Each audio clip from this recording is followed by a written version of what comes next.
Dans les rues, la tension ne retombe pas. Les opposants au texte occupent le terrain, aussi bien sur les routes, sur les rails et les aéroports. William Molinier du service police-justice d'Europe 1 nous a rejoint. Bonsoir William. Bonsoir Guillaume.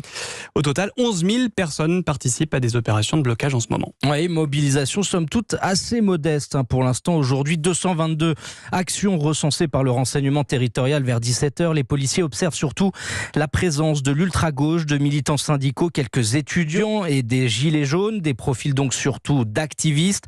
Les blocages sont concentrés principalement aujourd'hui sur les raffineries, notamment dans les Bouches-du-Rhône et en Seine-Maritime. Résultat, 70% des stations-service dans le Vaucluse connaissent des pénuries de carburant, 30% en Loire-Atlantique.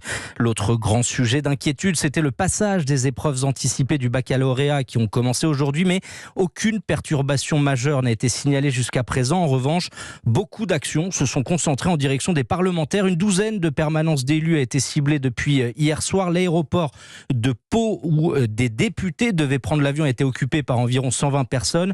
La physionomie de la soirée va être scrutée de très près avec des risques de violence et de débordement dans les métropoles. 42 appels à manifester ce soir ont été recensés par le renseignement, mais le vrai test de la rue, ce sera jeudi, première journée de grève post-49.3, émotion de censure. L'itinéraire de la manifestation parisienne a été déposé ce matin par les syndicats. Départ 14h de la place de la Bastille, dispersion à 19h place de l'Opéra, des modalités acceptées par la préfecture de police. Merci pour ces précisions, William Molinier du service police-justice d'Europe 1.